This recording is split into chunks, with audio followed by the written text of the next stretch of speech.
Muito bom dia a todas, a todos os que nos escutam e nos acompanham.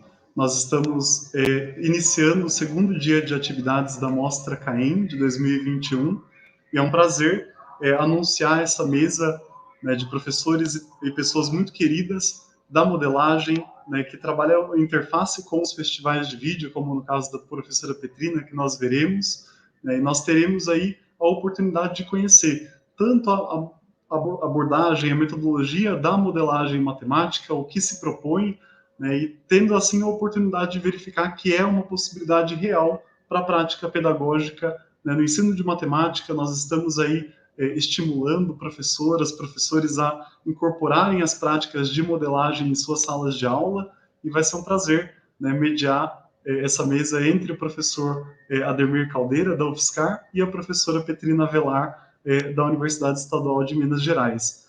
Eu sou o professor Júlio Vale, professor do Instituto de Matemática e Estatística, do Departamento de Matemática, e vou fazer a mediação, né, tanto no sentido de apresentá-los, como também depois de trazer as perguntas que aparecerem no chat, para que a gente possa construir juntos um momento de diálogo, de conversa, né. Então, desde esse momento, já preparem questões, fiquem atentos às falas dos dois, tenho certeza que serão contribuições muito boas para a gente pensar a educação matemática, o ensino de matemática. Então, desde já convido a todos que nos assistem a registrar questões, perguntas, comentários, né, no chat, para que a gente possa fazer esse momento de interlocução e de diálogo ao final. Esse é um evento que é promovido de 2 em 2 anos, né, pelo CAEM, por meio da professora Ana Paula Jean, minha colega, diretora do CAEM. Eu estendo um agradecimento a toda a equipe, né, ao Christian, que está nos bastidores, promovendo, né, essa troca, e todos os demais responsáveis pela elaboração, pelo preparo desse evento que é muito especial. Eu vou iniciar, então, lendo a apresentação do professor Ademir Caldeira, nosso querido Miro, né, para que ele possa compor, né, nesse primeiro momento, a sua fala inicial. O professor Ademir Caldeira é professor associado do Departamento de Metodologia do Ensino da Universidade Federal de São Carlos, possui graduação em licenciatura em matemática pela Unesp, mestrado em educação matemática pela Unesp de Rio Claro e doutorado em educação pela Faculdade de Educação da Unicamp. É vice-líder do grupo de pesquisa em Educação Matemática e Cultura, vinculado ao CNPq, e também é membro do grupo de estudos e pesquisa em etnomatemática, o GPEM, da Faculdade de Educação, do qual eu também sou membro.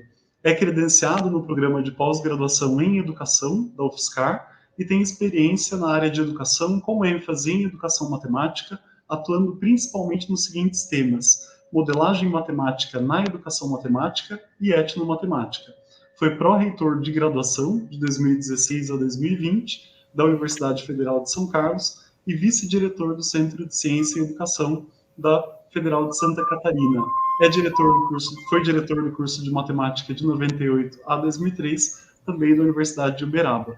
É um prazer enorme contar com a presença do Miro, com quem eu aprendi muito ao longo dos últimos meses em que ele esteve conosco no GPEM, tratando também da etnomatemática como área de interesse, e certamente será uma honra poder ouvi-lo. Agradeço muito, Miro, por ter aceitado o nosso convite, e transmito a palavra a você.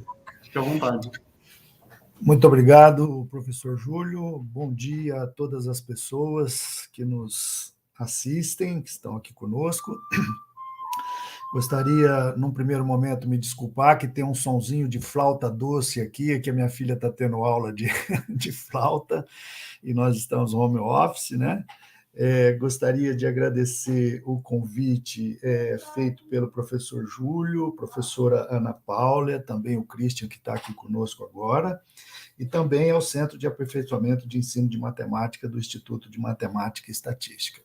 É um prazer estar aqui com vocês e uma honra, né, de poder participar desse evento importante para a educação matemática de um modo geral, mas especificamente o ensino de matemática, né, no qual este centro tem se debruçado ao longo dos anos aí nessas discussões. Me foi feito um convite para que eu falasse um pouco sobre modelagem matemática, e isso me traz muito prazer, porque é uma das coisas que eu faço já há algum tempo e que tenho muita alegria de trabalhar com este tema.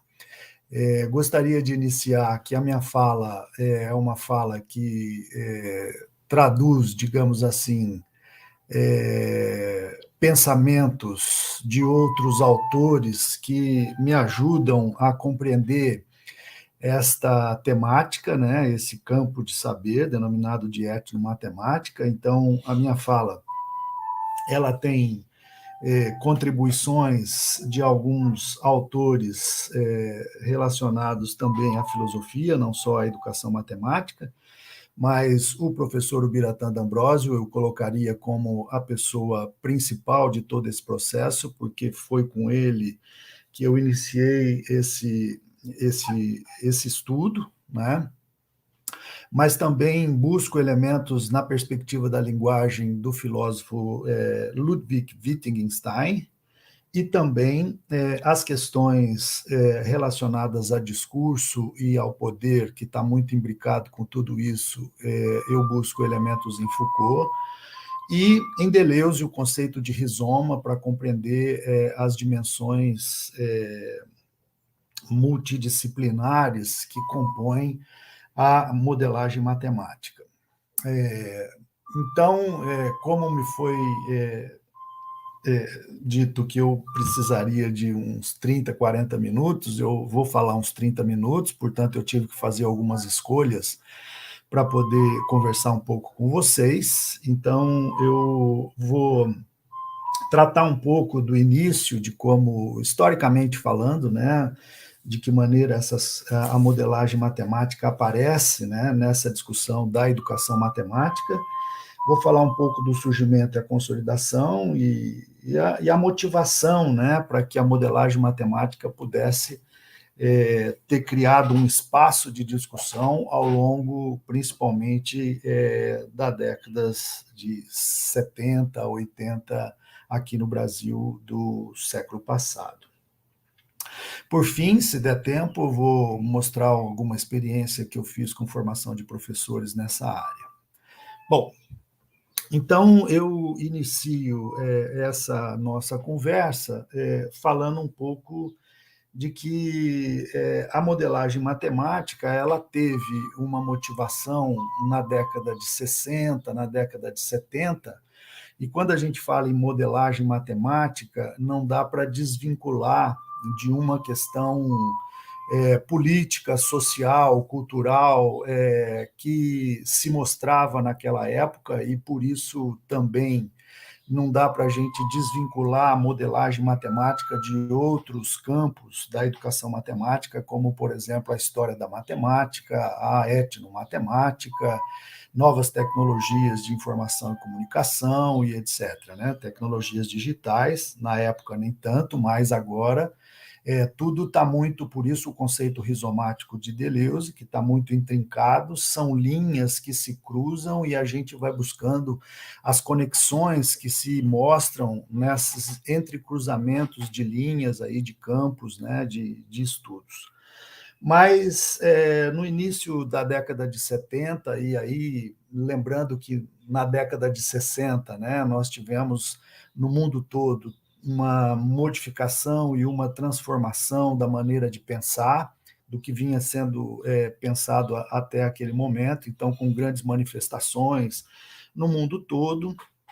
E, claro, essas modificações que se fizeram notar nesse período, né, movimento feminista, movimento hippie, movimento de liberdade, movimento negro, principalmente, né, lá nos Estados Unidos, mas também aqui no Brasil, né, a gente vai identificando que grupos que potencialmente faziam e faz parte de um contexto social vai ganhando força e se mostrando perante a comunidade mundial. E, claro, a educação não ficou fora disso, né? A educação vem e, claro, também, né, dentro desse contexto educacional, a questão da matemática começa a se modificar em relação à sua natureza, digamos assim, né? Falando epistemologicamente, né, assim, começou-se a abrir espaços nos congressos nacionais, principalmente congressos internacionais, não só na Europa, mas também aqui na América Latina, temas que pudessem, de uma certa maneira, balançar os alicerces dos paradigmas do ensino da matemática e da própria matemática, que até então vinha sendo produzido pelos matemáticos e também pelos educadores matemáticos. Então, temas como, por exemplo, para que serve a matemática, né? A matemática no seu contexto social, ao invés de você tratá-la simplesmente no seu aspecto axiomático dedutivo, buscou-se, de uma certa maneira, problematizar a matemática e, por conta disso, o seu ensino, a natureza desse conhecimento, de que ele se tratava também de uma discussão em relação a um contexto sociocultural. Bom, e aí alguns congressos internacionais de matemática, né? Então, algumas sessões, e o professor Ubiratã foi o nosso representante maior em todos esses congressos, buscou-se discutir, né, para que serve a matemática, né? Qual é o papel da matemática no contexto social, cultural e étnico. Bom, a gente vai identificar na história da educação alguns aspectos que, de uma certa maneira, foram sendo colocados ao longo da história da educação. Então, um dos aspectos é o aspecto utilitário, um aspecto formativo, um aspecto cultural e um aspecto estético. Então, claro que numa mesa redonda como essa, não daria para a gente avançar em todos esses aspectos, e eu gostaria de focalizar apenas no primeiro, no qual a matemática se mostrou de uma maneira bastante significativa, né? A questão do utilitarismo, né? Para que serve a matemática? Então, isso é uma questão que até hoje nós ouvimos dos nossos alunos, que muitas vezes nós trabalhamos com a matemática nela por ela mesma, tá? Nos seus aspectos axiomáticos, dedutivos, e dentro de uma linguagem que muitas vezes se mostra abstrata para os nossos alunos, e a gente não consegue identificar ali uma relação muito direta da matemática com o mundo em que nós vivemos, o mundo fora da matemática, em todas as suas dimensões. E aí, nessa questão do utilitarismo, surge uma questão que, dentro da matemática, se mostrava até de maneira significativa, que era a questão da resolução de problemas. Então, eu vou usar a matemática para resolver algum problema.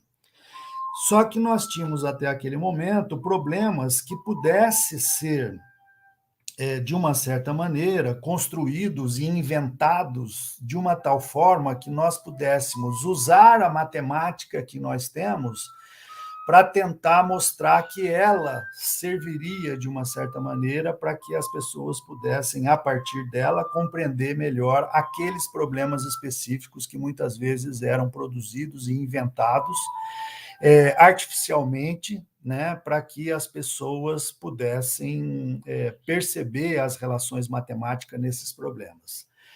Bom, a dimensão que se ganha a partir de uma discussão das relações da matemática com a sociedade é transformar esses problemas em problemas da realidade. Bom, e aí há uma grande modificação de paradigma em você criar problemas para ser resolvidos no sentido de oferecer aos nossos alunos. Um minuto, por favor, que a minha bateria aqui está terminando, eu recebi um recado, desculpa, gente. Pronto, está aqui. Já conectei, perdão. Uma diferença muito grande é nós criarmos ou inventarmos problemas para serem resolvidos, para justificar uma questão da própria matemática. Então, eu tenho lá um sistema lineares de 3 equações e 3 incógnitas, eu crio um problema, muitas vezes fictício e muitas vezes sem nenhuma relação com a realidade no qual eu estou trabalhando naquele momento, e mostro para os alunos que os sistemas lineares de 3 equações e 3 incógnitas é importante para resolver aquele problema ou problemas parecidos com aquele. Quando nós partimos de um pressuposto de que nós não iríamos mais trabalhar com os problemas inventados e produzidos para justificar uma matemática produzida a partir desses problemas, nós invertemos uma situação que era, ao invés de nós colocarmos a matemática como um primeiro elemento para se trabalhar isso, a modelagem matemática vai, então, criar aquilo que a gente chama de resolução de problemas, mas problemas da realidade concreta. Bom, mas da realidade de quem? Da realidade dos alunos, da realidade dos professores, né? Então, isso modifica muito. Por quê? Porque você inverte a relação, ao invés de você ter como um sujeito do processo os conteúdos da matemática que são colocados no currículo, você vai trazer os problemas a serem discutidos que advêm da própria realidade e buscar dentro de uma caixa de ferramenta matemática aquelas ferramentas que, porventura, possam ser úteis para a compreensão daquele problema, daquela realidade específica. Bom, isso tem uma modificação muito grande em relação à questão do ensino de matemática e as suas formas, inclusive, de avaliação, né? Isso é uma outra questão que a gente pode, num outro momento, discutir um pouco, talvez no nosso momento aí de debate, mas, basicamente, o que a gente tem é isso, da gente criar determinados mecanismos de práticas pedagógicas, no qual a representação da realidade deva ser colocada em ação e, a partir desta realidade, então, buscar conteúdos matemáticos, que a gente chama, né, as ferramentas matemáticas, para compreender aquele problema.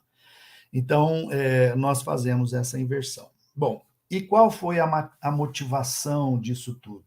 Primeiro, como nós vínhamos, como a história estava nos mostrando que nós precisávamos de uma nova dimensão em relação à compreensão do ensino da matemática e também da natureza do conhecimento matemático, então buscou-se, a partir disso, uma dimensão de tentar compreender a realidade. Então, eu faço modelagem matemática para compreender uma realidade e, a partir dos elementos da matemática, nós, então, podemos ter elementos para tomar uma decisão. O que é que eu vou fazer agora, já que as verdades matemáticas, elas me garantem determinados parâmetros quantitativos daquilo que eu estou querendo resolver.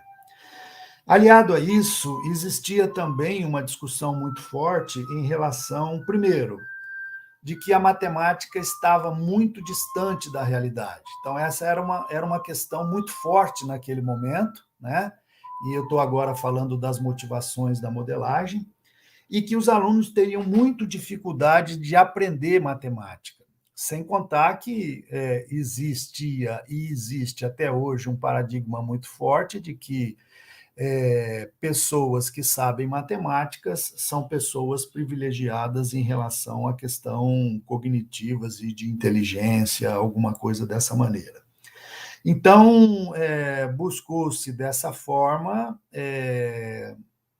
uma discussão que iniciou lá na década de 70, teve uma consolidação aqui no Brasil na década de 80, principalmente com a Constituição de 1988, com todas as modificações que se fizeram notar em relação à nossa Constituição e também as diretrizes e bases da educação e etc.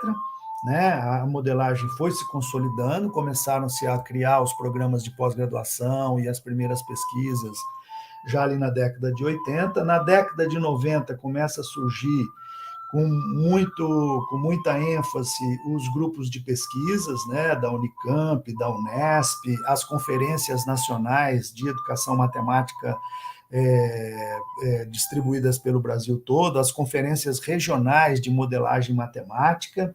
Surge também, dentro da Sociedade Brasileira de Educação Matemática, o GT10, que é o GT de modelagem matemática, e aí a modelagem, então, vai ganhando uma dimensão muito grande. Bom, mas a pergunta que se faz é essa, né? Qual é a matemática que se pratica com a modelagem matemática? Então, nós, na verdade, com a modelagem matemática, nós, vamos dizer assim, azeitamos a engrenagem da matemática acadêmica, da matemática escolar, né?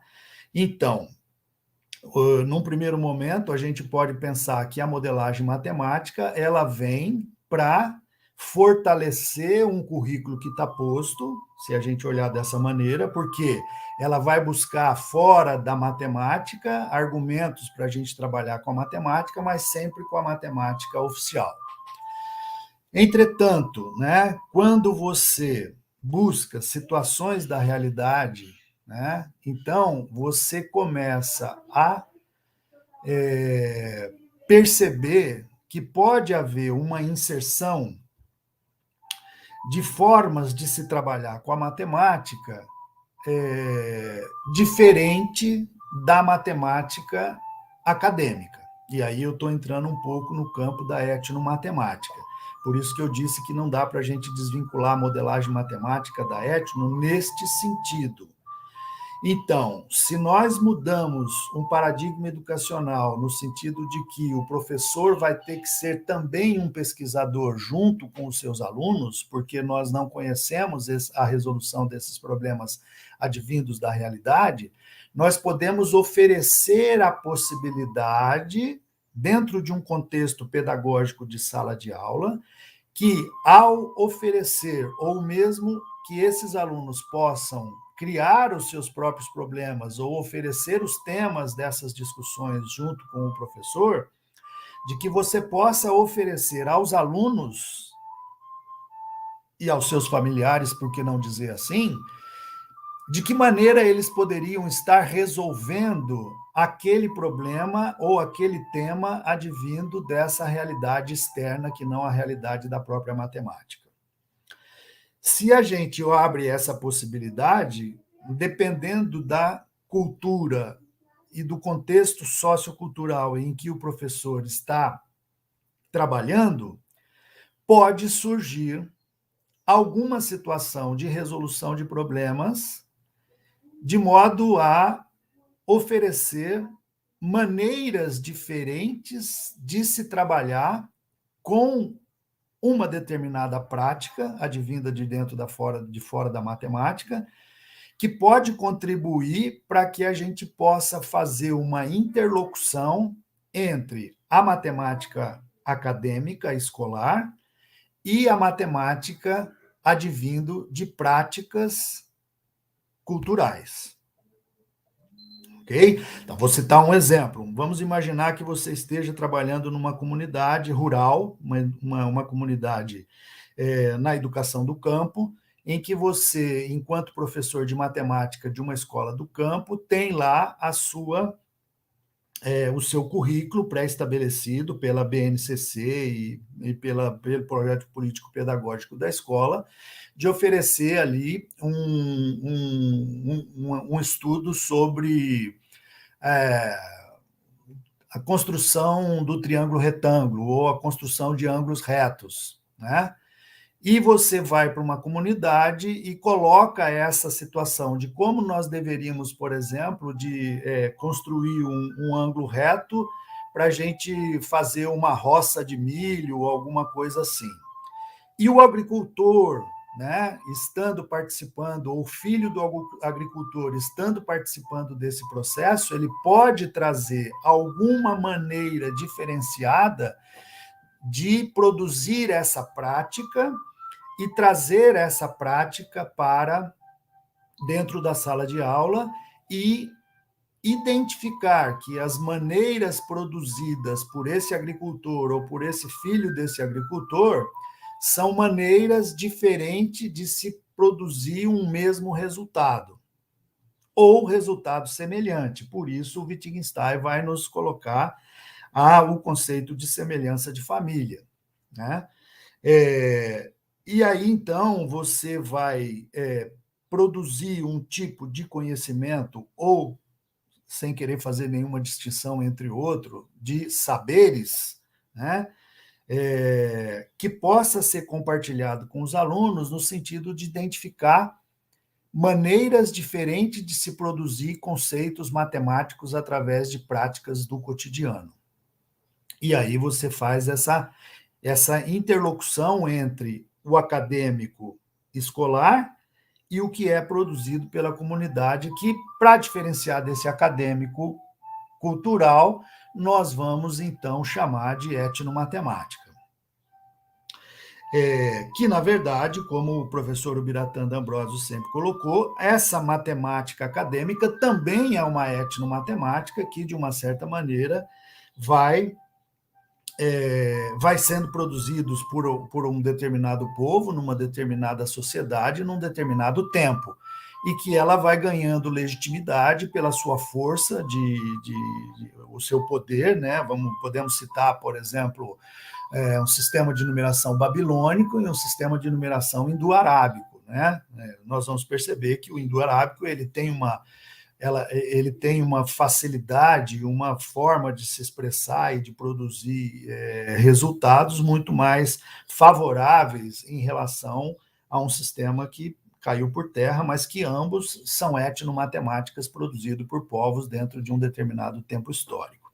Por isso também que não dá para a gente descartar a história da matemática, a etnomatemática, a modelagem, a sociologia da matemática, a antropologia da matemática. Então, e aí eu volto de novo ao conceito rizomático do Deleuze, que ele vai mostrar exatamente essas linhas que se entrecruzam e que nós temos que buscar essas conexões dessas linhas para que a gente possa compreender de uma maneira mais abrangente essas questões da educação. Bom, e o que a modelagem matemática tem a ver com isso tudo? A modelagem ele vai, de uma certa maneira, sistematizar essa forma de ser sob o ponto de vista pedagógico, né? Então, eu vou mostrar para vocês aqui, eu ainda tenho alguns minutinhos, bem rapidinho. Vocês estão vendo aí o meu compartilhamento?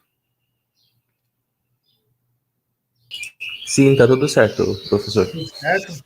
Bom, então, o que é a modelagem matemática? O que nós, educadores matemáticos, né, e as pessoas que nos antecederam, colocam, né? Bom, vamos sistematizar isso aí de uma maneira pedagógica, digamos assim. Então, esse aqui, basicamente, é um quadro que vai nortear, digamos assim, as ações da modelagem matemática como prática de sala de aula.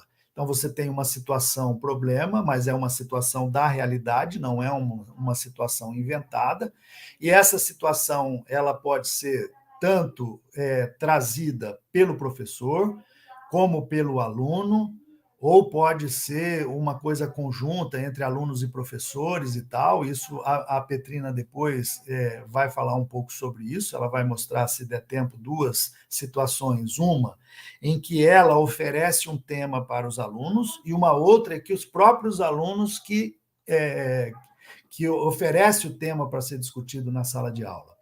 E aí você tem uma simplificação, algumas hipóteses. Então, o que eu estou chamando de modelo matemático, vamos dizer assim, que seja um problema matemático dessa situação real, e aí nós vamos abrir a caixa de ferramenta e vamos ver qual é a ferramenta matemática que melhor se adapta à resolução, né, de uma aproximação de uma resposta desse problema real. Então, vamos imaginar que eu esteja trabalhando com um problema de área e eu caia numa equação de segundo grau, né? E aí a equação de segundo grau vai aparecer, sob o ponto de vista de resolução, duas equações, uma positiva e uma negativa, né? Duas raízes. Então, como eu estou trabalhando com área, eu vou, né, dizer que a raiz negativa para mim não interessa naquele momento, mas que, sob o ponto de vista matemático, ela também faz parte da resolução daquele problema. E aí eu vou analisar esses resultados e vou voltar para a minha situação problema e a tomada de decisão. Então, perceba que eu tenho setas azuis e tenho setas amarelas. Então, é sempre esse processo cíclico de ir e vir, porque eu vou ter que ir negociando essas resoluções no sentido de buscar elementos que, porventura, possa aparecer ao longo do processo. Portanto, modelagem matemática é um processo. Eu vou já, num próximo slide aqui, problematizar para vocês. É possível a modelagem matemática nas escolas? Essa é uma questão que eu já discuti em vários artigos, junto com orientandos, orientei alguns trabalhos de pós-graduação nesse sentido. Há uma resistência muito grande por vários aspectos, né? Porque você muda completamente um paradigma daquele professor transmissor de conhecimento para um professor moderador e orientador das ações de sala de aula. E no último quadro que eu vou aparecer aqui, e já vou passar a minha palavra para o Júlio, tá certo, Júlio? Tem muito mais coisa para dizer, mas o tempo é curto. Basicamente, a gente vai entender aqui algumas coisas, esse quadro central, objetivos, espaço, aluno, professor, programa, avaliação, nos cânones tradicionais da nossa escola, eles aparecem de forma quase que cotidianamente. Eu tenho os objetivos educacionais, quando eu olho para a minha coluna da esquerda, para mim aqui, eu vou encontrar conteúdo. Sala de aula, o espaço é a sala, o aluno ouve, o professor transmite, o programa é fechado, a avaliação é quantitativa. Romper esse paradigma não é muito fácil. Significa que nós temos que pensar numa educação matemática e um espaço de sala de aula em que esses elementos não estão totalmente descartados, mas com a modelagem matemática como uma metodologia de ensino, nós temos que incorporar outros elementos. Os objetivos, claro, nós temos que pensar que nós estamos ensinando matemática. Portanto, se nós estamos trabalhando com a matemática canônica, acadêmica, universal, que são aquelas que são produzidas nos espaços escolares, eles devem aparecer, só que não é o objeto central. O objeto central é o aluno é que vai produzir esses conhecimentos também junto com os professores, e o professor, obviamente, vai mostrar a ele as regras e as convenções que são estabelecidas dentro desse cenário. 2 mais 2 não é que pode ser 4. Na matemática acadêmica, 2 mais 2 é 4. Deve ser 4. Né? Quando incorporo outras dimensões, que não a dimensão simplesmente acadêmica, eu vou buscar elementos em outras culturas, eu posso encontrar que 2 mais 2 seja diferente de 4. E isso nós temos, dentro do contexto da etnomatemática, vários exemplos de culturas indígenas, por exemplo, que trabalham com outras lógicas e outras formas de pensamento que nos ajuda a compreender que a nossa matemática escolar não é única e universal. Os espaços são a sala de aula, mas eu tenho que ir para campo. A modelagem matemática necessita desse espaço fora da sala de aula, porque eu vou buscar elementos de fora da sala. O aluno ouve, claro, ele ouve, mas ele também tem um papel de fala muito importante. O professor transmite, sim, em alguns momentos ele vai dizer, olha, quando você está ensinando fração, por exemplo, o professor domina, por exemplo, as regras e as convenções que são estabelecidas sobre fração, né? E muitas vezes o aluno chega dentro da sala de aula, assim, então ele vai dizer, olha, um número ele pode ser escrito da forma A sobre B com B diferente de zero. não são só os números naturais. Mas ele vai coordenar também ações. O programa não deve ser fechado, ele tem que ser flexível, né? A avaliação é um assunto à parte, que dentro da modelagem matemática ela é pouco explorada, porque ainda nós estamos no paradigma de que a modelagem matemática serve para veicular a matemática acadêmica, e na minha concepção ela é muito mais do que isso, né? É uma forma de educar matematicamente os alunos, e entra aí toda uma questão de você trazer elementos de outras culturas, né, que não a cultura escolar, para dentro da sala de aula, e quando a gente faz isso, não dá para a gente avaliar quantitativamente. A gente precisa ter uma outra lógica de avaliativa, e aí entra o aspecto qualitativo. Bom, gente, eu teria muito mais coisa aqui para dizer, mas o meu tempo está acabando, eu procurei ser dentro do prazo de 30 minutos que me foi dado, eu vou passar, então, a palavra aqui para o Júlio, e vou me colocar à disposição de vocês. Muito obrigado e espero a gente poder estar conversando um pouco assim que a professora Petrina acabar a sua exposição. Júlio, é com você. Maravilha, Miro. Te agradeço muito pela sua explicação. Esse último quadro, eu acho que nos traz reflexões fantásticas, né, para a formação de professores, para a atuação, exatamente porque situa vários deslocamentos que são muito importantes para a gente pensar, né? Hoje a gente está acompanhando aqui uma turma minha de alunos da matemática na educação básica, uma disciplina nossa do IME do primeiro ano. Eu acho que reflexões como essa enriquecem muito o repertório da formação, exatamente porque trazem essas tensões, essas reflexões que são fundamentais para a nossa formação. Te agradeço muito, né, e vou já apresentar a professora Petrina para que ela possa compor também conosco essa mesa. A professora Petrina Velar é professora de matemática efetiva da Universidade do Estado de Minas Gerais, a UEMG, no campus de Divinópolis. Ela é graduada em matemática pela Universidade Federal de Minas Gerais, tem complementação pedagógica como segunda graduação em pedagogia, possui há mais de 20 anos de experiência docente na escola básica, no ensino fundamental e ensino médio, nas redes públicas e privadas da região metropolitana de Belo Horizonte. Seus estudos no mestrado foram, né, pela Faculdade de Educação da UFMG, com ênfase na utilização de tecnologias digitais em educação matemática, mais especificamente trabalhando com a sala de aula invertida, uma alternativa para o emprego de metodologias ativas da aprendizagem. Tem trabalhado há alguns anos com modelagem na educação matemática e opta pela perspectiva sociocrítica. Ela foi, junto com seus alunos, bicampeões brasileiros do Festival de Vídeos Digitais e Educação Matemática, com projetos envolvendo modelagem com estudantes no fundamental. Atualmente é doutoranda na Universidade Federal de São Carlos, na UFSCar, né, com um projeto, inclusive, de educação antirracista, sob a orientação do professor Miro. Petrina, é um prazer enorme que você tenha aceitado o convite de estar conosco, e passo a palavra para que você fique à vontade e possa fazer sua explicação. Agradeço desde já. Júlio, eu que agradeço. Bom dia a todos, a todas, a todos. Eu tenho que dizer que estou muito honrada de fazer parte desse evento, porque, assim, nossa, eu não tenho palavras mesmo para dizer, sabe? Porque, primeiro, acho que para falar desse assunto, que eu acho que é o que mais mexe comigo, sabe? E eu vou expor, né, de onde que surgiu, como que eu entro na modelagem, na educação matemática, por que eu opto por isso.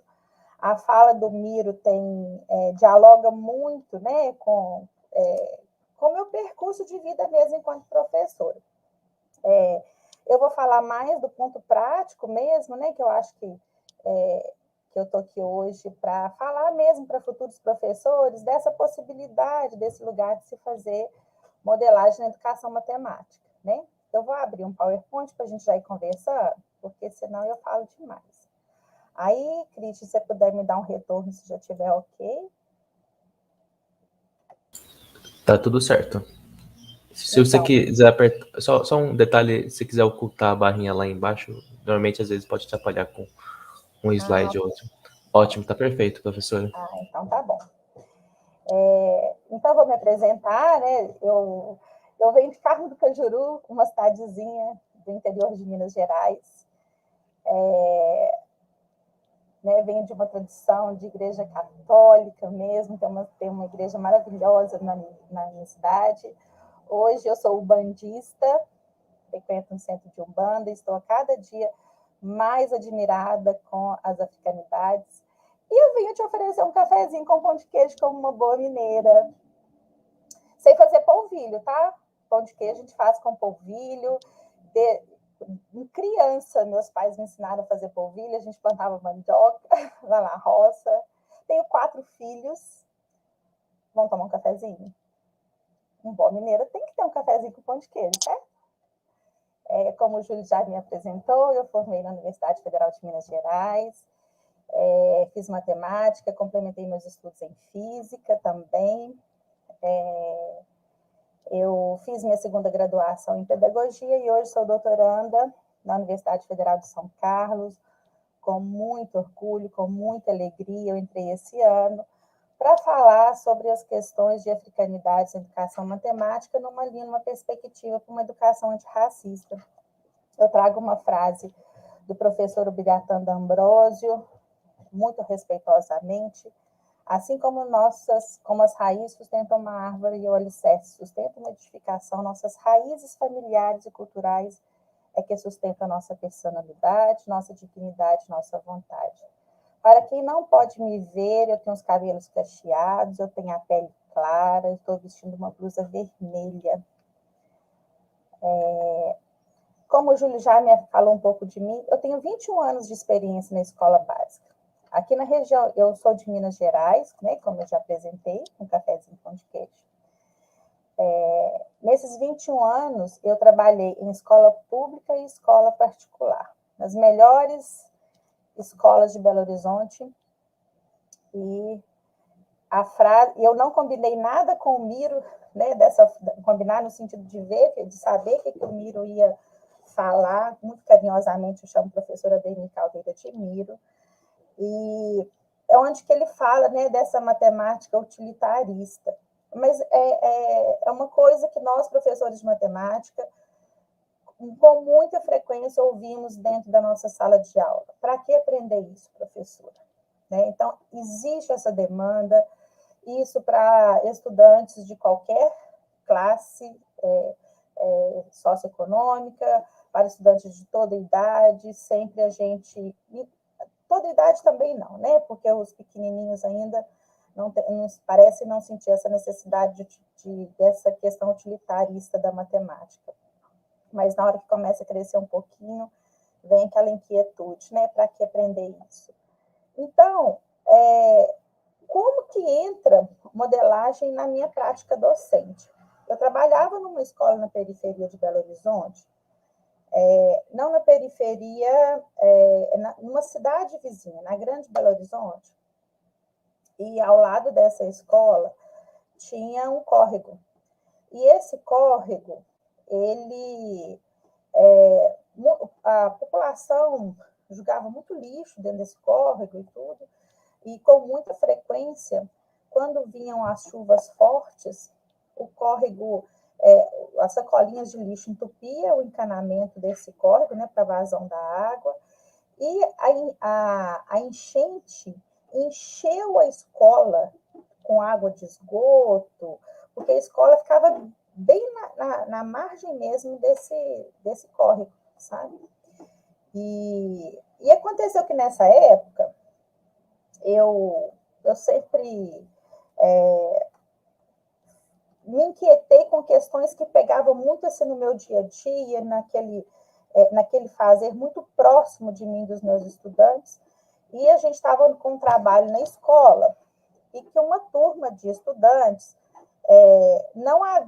a escola tinha um projeto que era o seguinte: os estudantes iriam se cadastrar na mesinha de cada professor para fazer um projeto. Então, por exemplo, eu teria estudantes do 8º, do 9º, do primeiro ano, do 2º e do 3º ano. Então, o grupo era bem diversificado. E os estudantes que iam escolher o meu trabalho.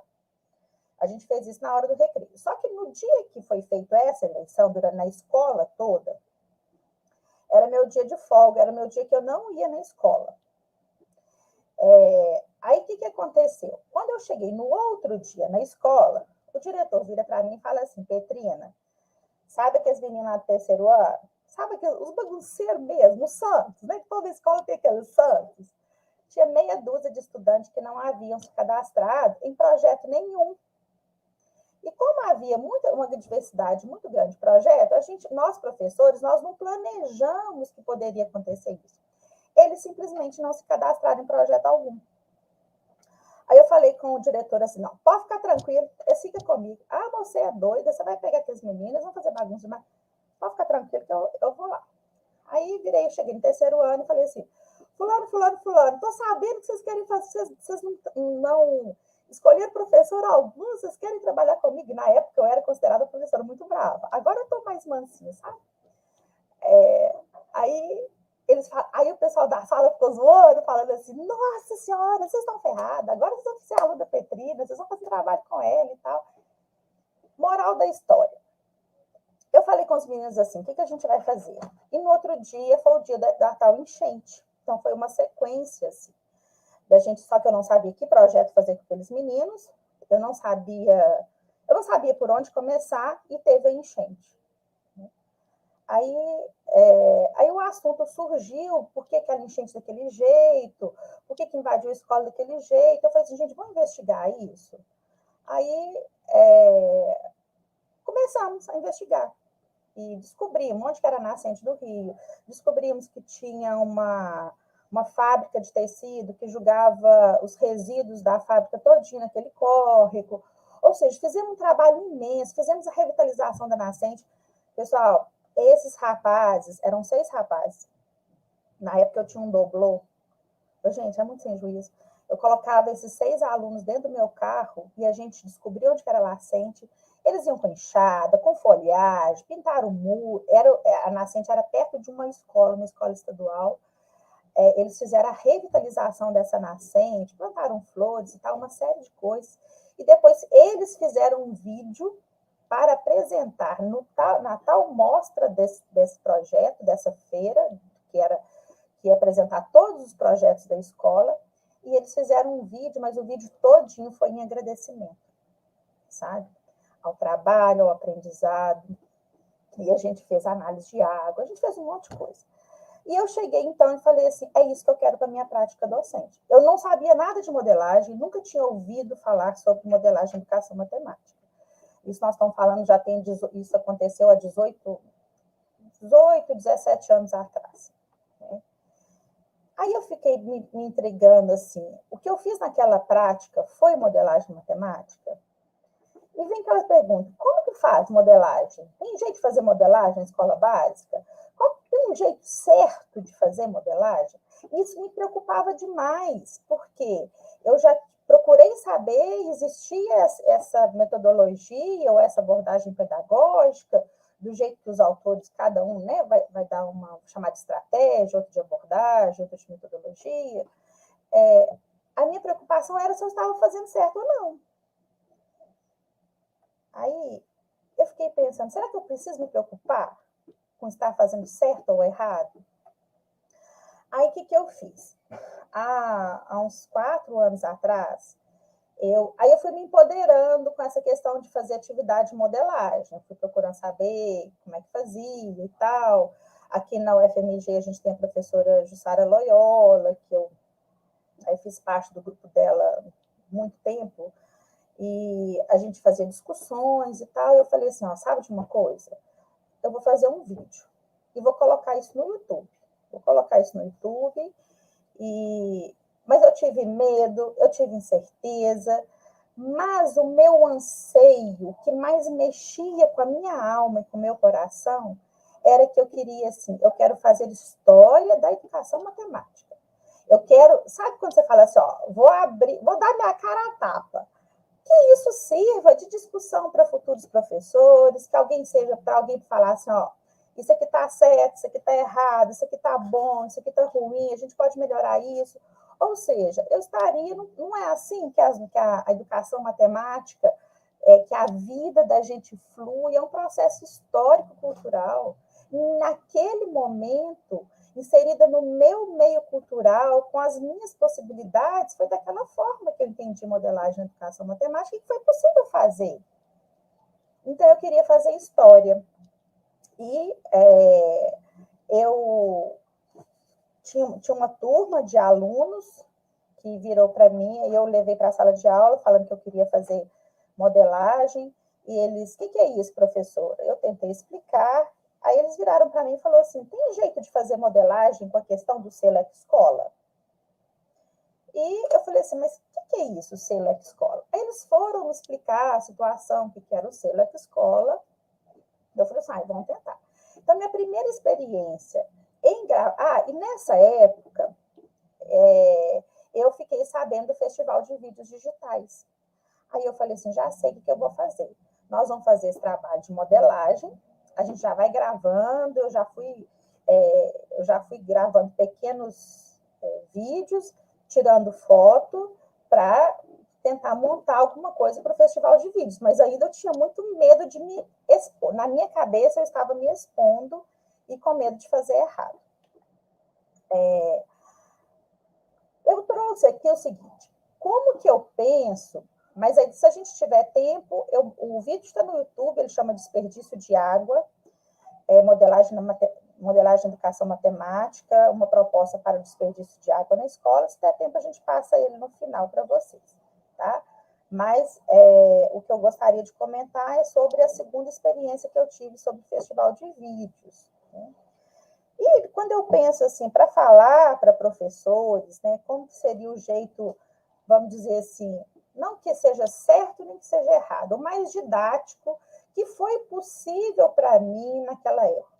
Tá? O que eu pensei? Eu a partir dessas etapas, primeiro a gente escolhe o tema, pesquisa sobre aquele assunto, levanta os problemas, teste, constrói as hipóteses que a gente entende daquele problema para tentar resolver aqueles problemas, né? Resolve esses problemas com o desenvolvimento da matemática relacionada com o tema, e depois, ao final, busca fazer uma amarração com isso aqui, fazendo uma análise crítica daquelas soluções que com aquela atividade de modelagem foi possível concluir, né? O que acontece?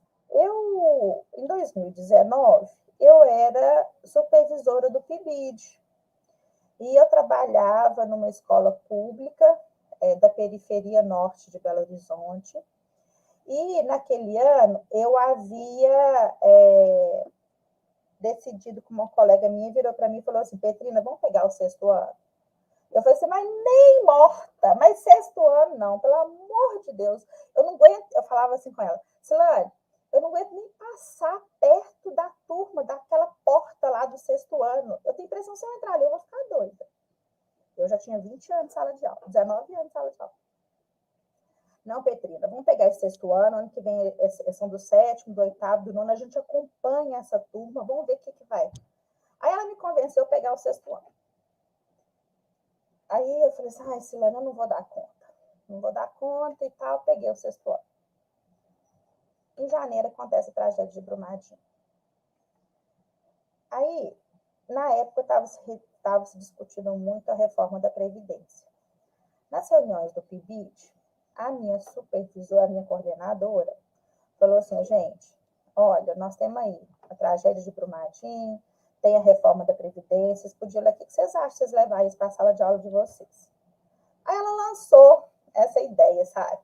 Aí eu pensei assim, o que fazer com criança de 10 anos de idade com esses temas?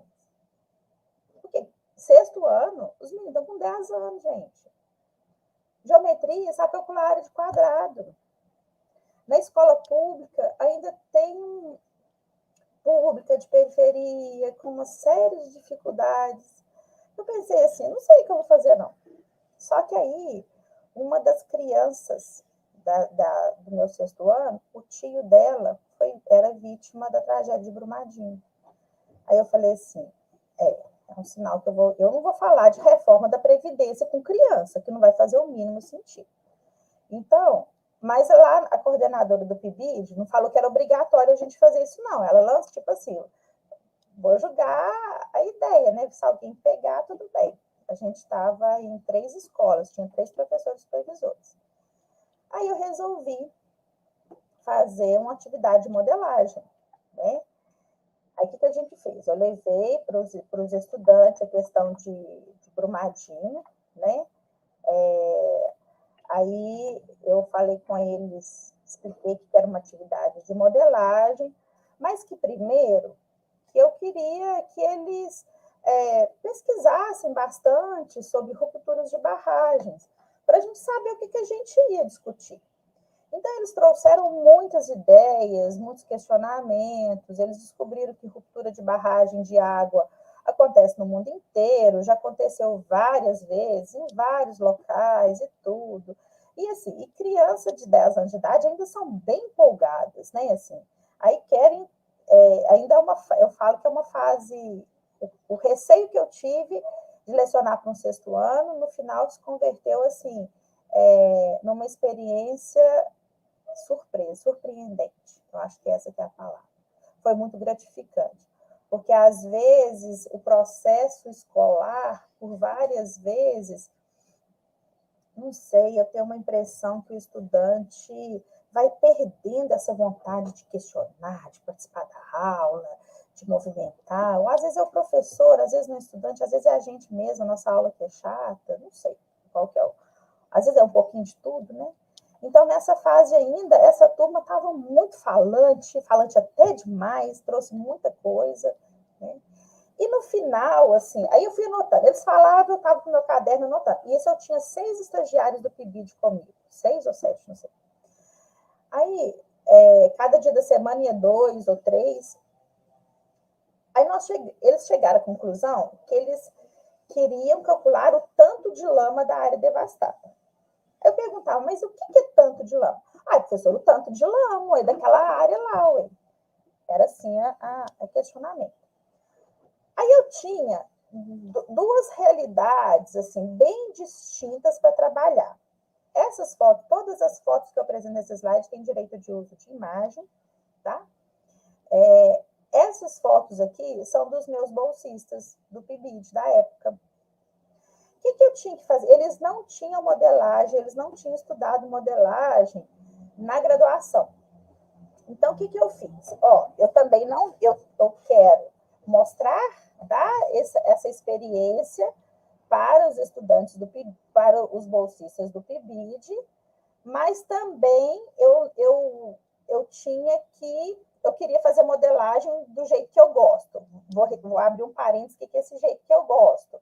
É de deixar o aluno falar, sabe? Aí, nessa ideia de calcular o tanto de lama, um desses rapazes aqui falou assim, olha, não tem jeito de calcular volume, não. Nós vamos falar só da área plana mesmo que do mapa. Nisso eu já havia pego imagem de satélite no Google, imprimi. Não, nós vamos vai calcular essa área superficial. Aí eu falei com ele assim, fulano, tem uma foto que mostra que eu tinha saído aqui da reunião, deixei eles resolverem qual que seria a estratégia dos alunos do PIBID. Aí eles falaram assim, não, é só área superficial, impossível falar de relevo, impossível falar de volume.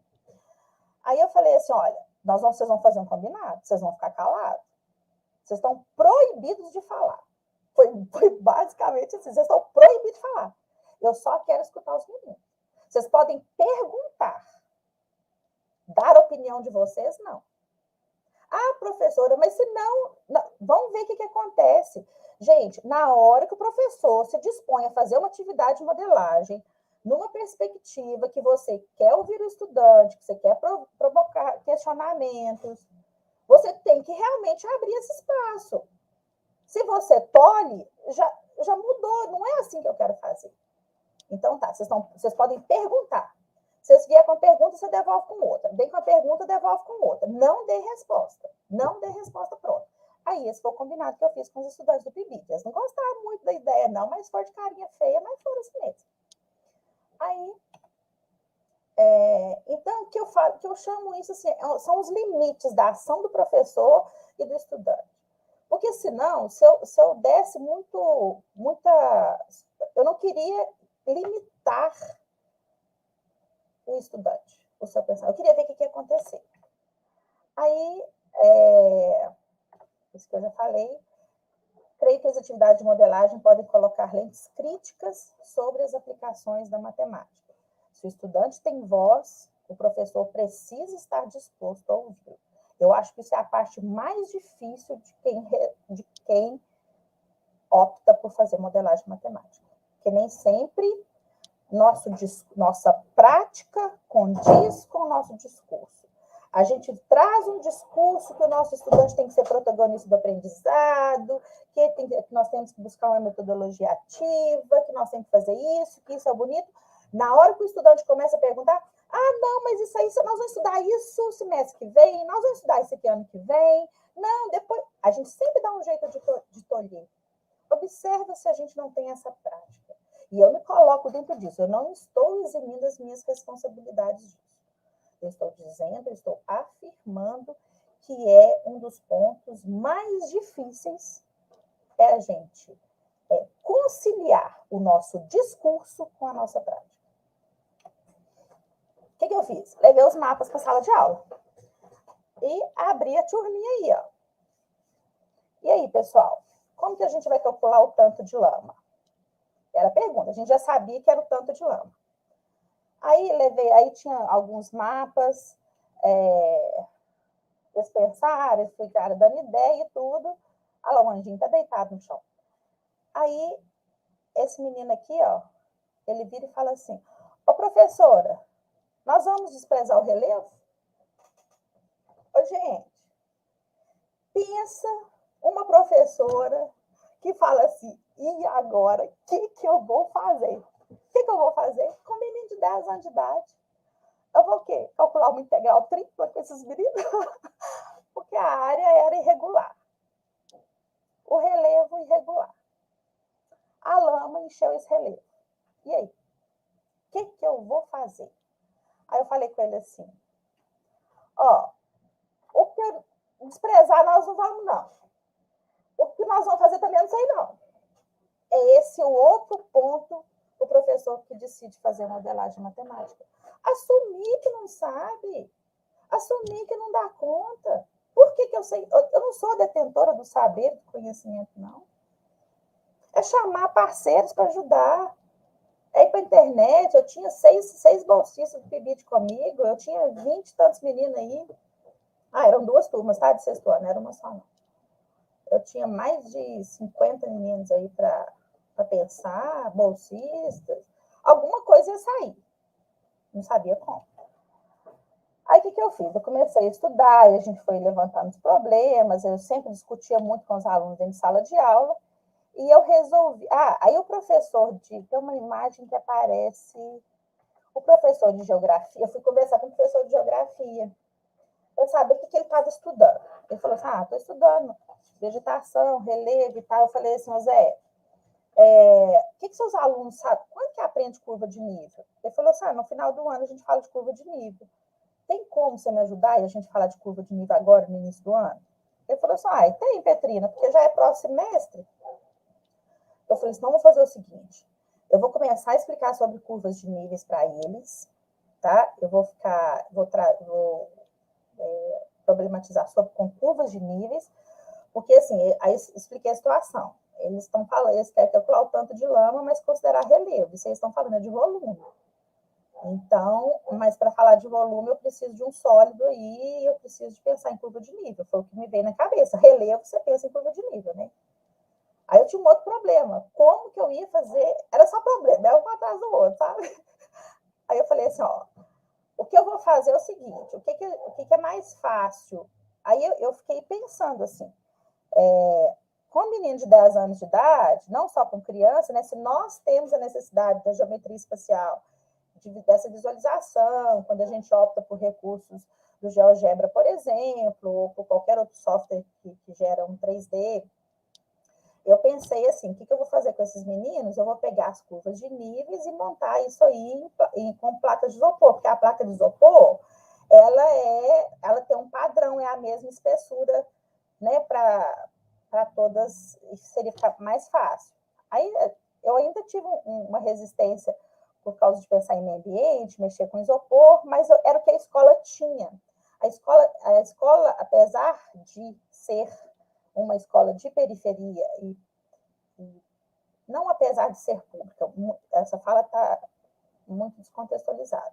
Graças a Deus que é uma escola pública, mas apesar de todas as dificuldades que a escola enfrenta, esse material ela tinha. Então, eu me apropriei do material que tinha na escola, que eram as placas de isopor. O que eu fiz?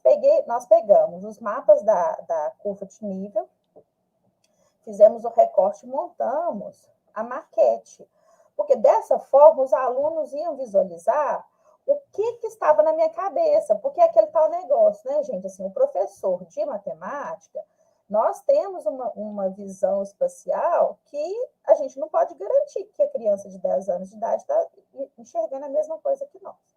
Eu trago essa imagem do Vitinho, essa criança, esse menino, ele era considerado na época o aluno problema da escola. Pois eu falo para vocês que esse rapazinho, ele participou, eram 4 grupos em cada turma. Se deixasse, ele queria ir para outra turma, de tanto que ele gostou do trabalho. Ele sabia falar tudo desse trabalho. Ele participava de todos os grupos. E não foi problema nenhum para mim, muito pelo contrário, foi um excelente estudante. Aí, passando para a parte, nessa foto tem um professor de geografia, que ele foi chamar a atenção que as cores que a gente tinha colocado na maquete estavam erradas em questão de escalas, e a gente teve que mudar e tudo. Ou seja, passamos, então, no que a gente fez a maquete, a gente fez isso que está na minha mão, essa placa branca aí na minha mão, era o molde da lama.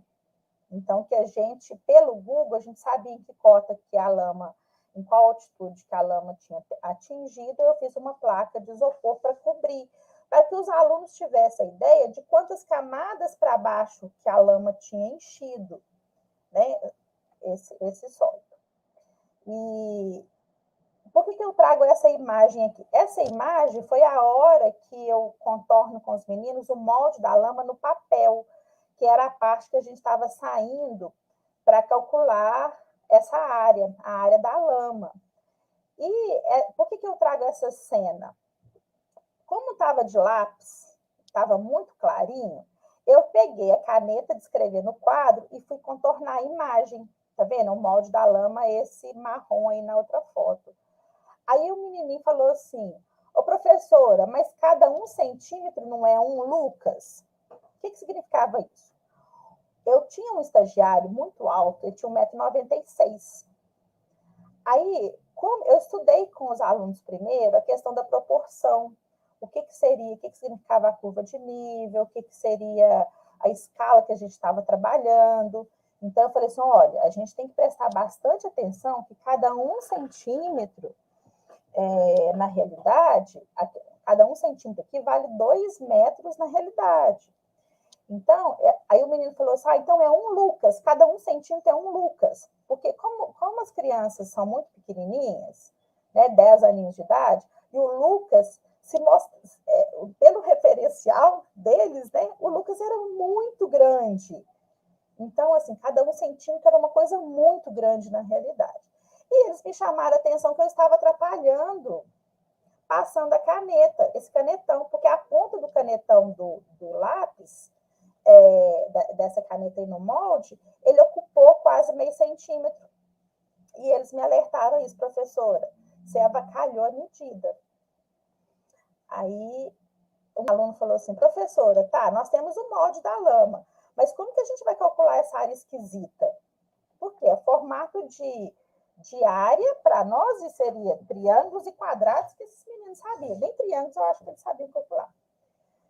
É a hora, né, que a decisão do professor de falar assim, qual matemática que você quer ensinar? Qual matemática que você quer que o seu estudante aprenda?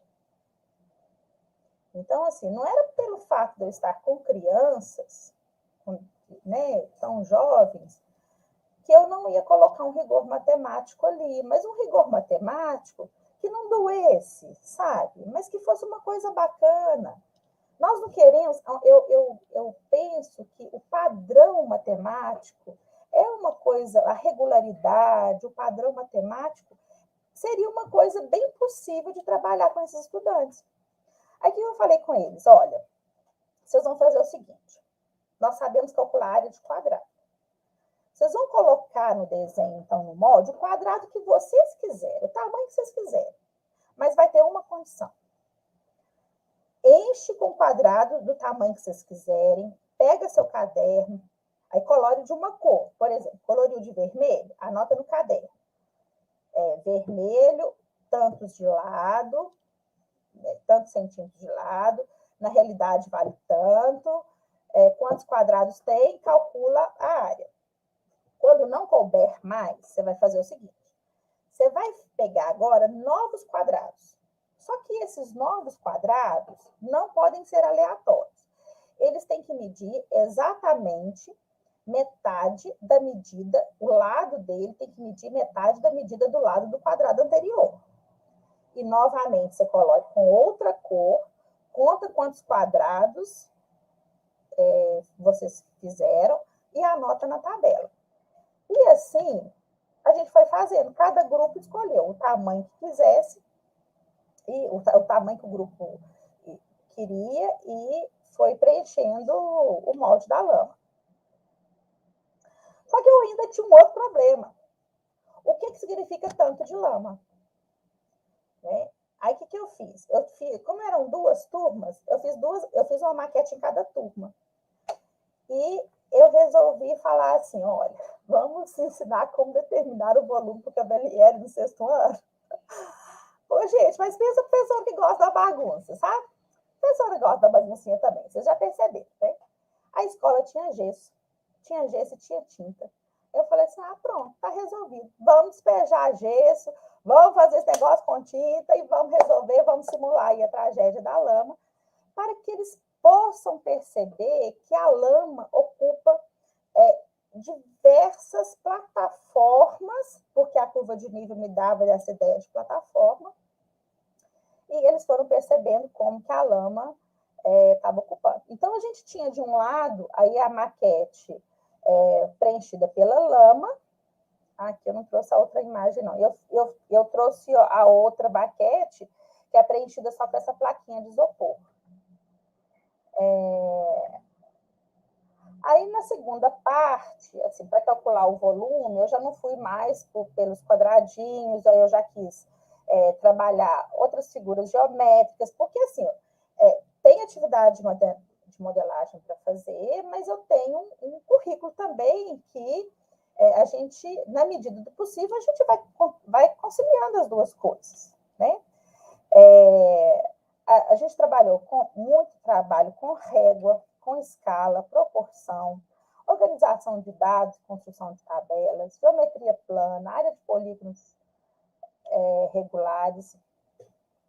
Eu chamo aqui de método de exaustão, né? Mais ou menos assim, porque a primeira forma que eu determinei que calculasse a área superficial da lama, um trabalho de equipe maravilhoso e sobretudo, um sentido para a aula de matemática. Né? E eu não escutei de ninguém. Para que aprender isso, professora? Esse é um dos grandes...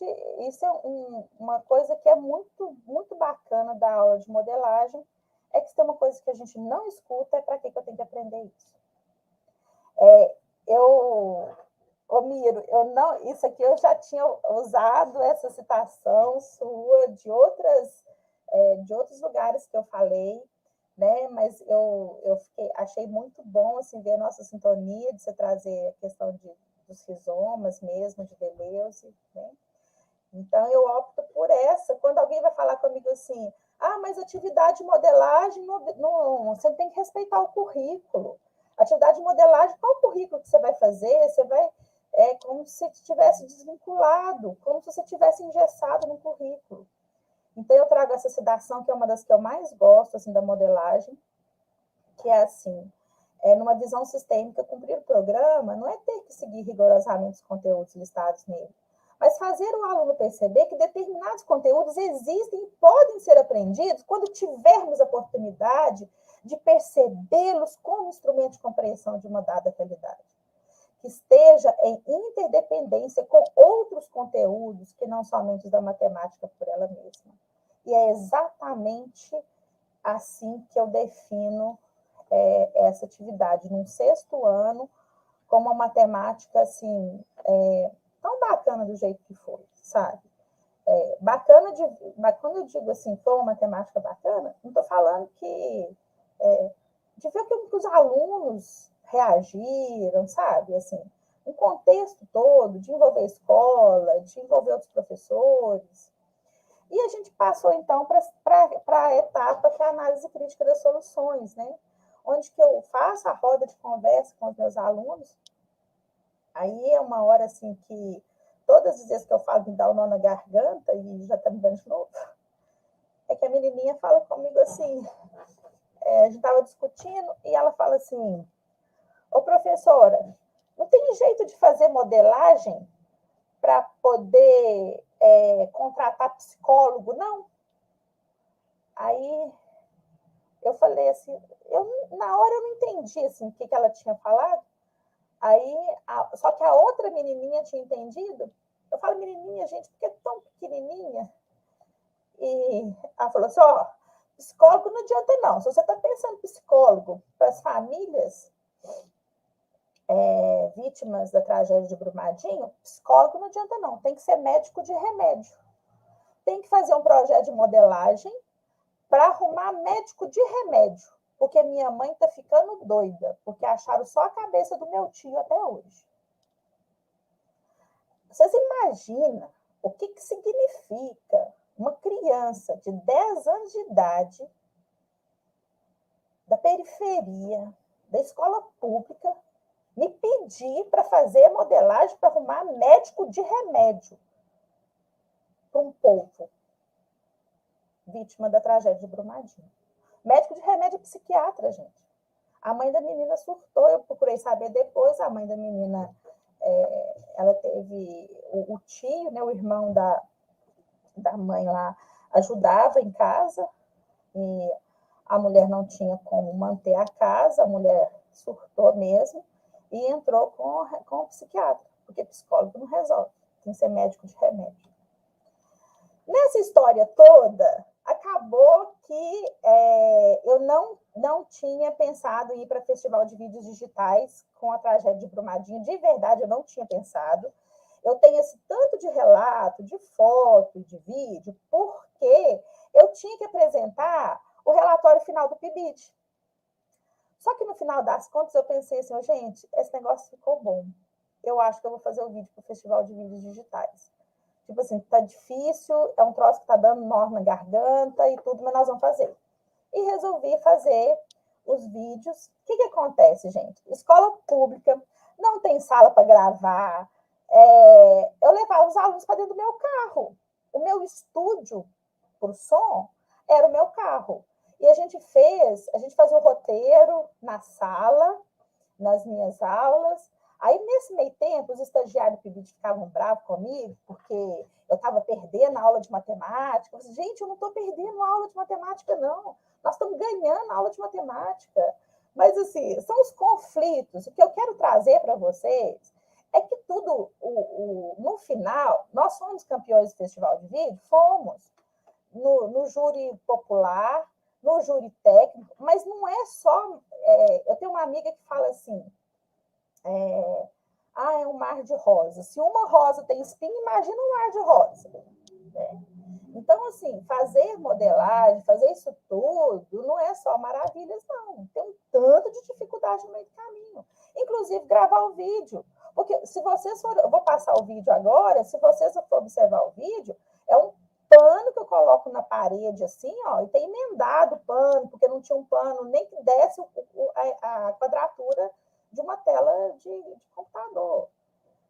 Acabou que esse vídeo rodou o mundo. Eu coloquei legenda em inglês, um inglês assim, muito mais ou menos, só do jeito que eu sei mesmo, mas esse vídeo rodou Unicamp, com muito orgulho, com muito prazer. Eu fiquei muito lisonjeada de falar do Júlio, falar que passa aqui na USP também. A professora Ana Paula hoje me falou que já passou em formação de professores também. A Glória Stillman na Austrália já me falou que deu curso com ele na África do Sul. O Miro também já falou. Então, assim, acabou que isso aí voou, né? Agora, se tem uma coisa que o Festival de Vídeo fez, foi mobilizar também os pais, né? Porque o Festival de Vídeo tem um júri popular. Essa foto que eu trago para vocês, gente, isso aqui é reunião de pais. Uma escola, um dos grandes problemas da escola é que não tem pai em reunião de pais. A gente quer que os pais vá na reunião de pais. A escola não cabia tanta gente para falar do Festival de Vídeo, para falar desse vídeo do Brumadinho. E esses pais tudo sabem que é modelagem, os pais querem que fale. Eu saí, a professora me procurou, Petrina de Deus, na reunião de pais, só fala se vai ter modelagem esse ano. Aí mudou a relação da família com a escola, né? São coisas que a prática docente ela não tem noção das consequências que ela pode alcançar. E eu acho que quando a gente consegue trazer família para dentro da escola, isso é um progresso muito bacana. É uma parceria imprescindível para a educação. Esses meninos foram para a Nice, foi para a FEBAT. Então, assim, eu vejo esse festival de vídeos digitais como uma estrada, sabe? Com um caminho. E cada um tem seu caminho a seguir. Eu, inicialmente, pensei na formação de professores, de trazer essas discussões com os nossos pares, para saber se estava certo, se estava errado, se era assim que é modelagem, se isso é certo ou se é errado. E aí deu o que deu, né?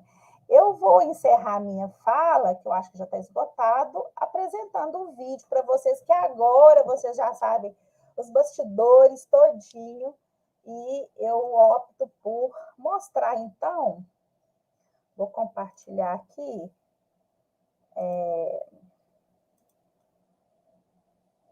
compartilhar a tela.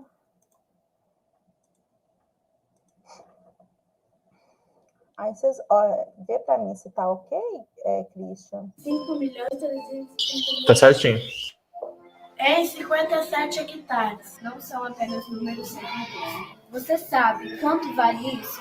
Isso valeu muitas vidas. Muita destruição. E muitas histórias. Foi uma tragédia! Somos mineiros das Minas Gerais e não podemos nos calar diante de tanta tragédia.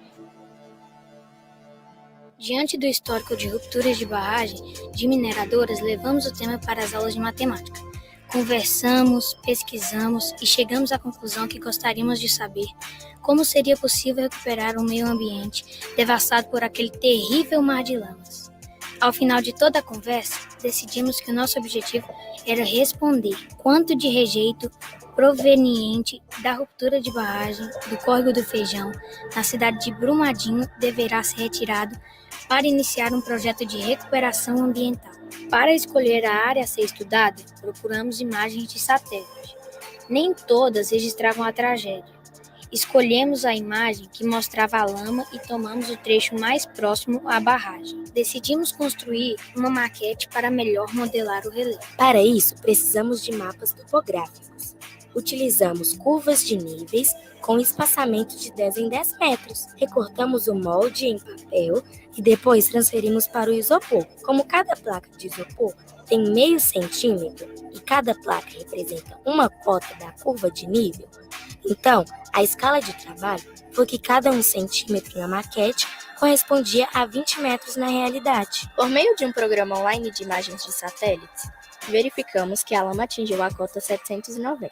Construímos 2 maquetes, uma com foco na altimetria e a outra no relevo e vegetação. Nesta, fizemos a simulação da tragédia da lama. Com o mapa topográfico, conseguimos fazer o molde da cota 790, ou seja, ao calcular essa área, estávamos determinando uma parte da área devastada. E agora?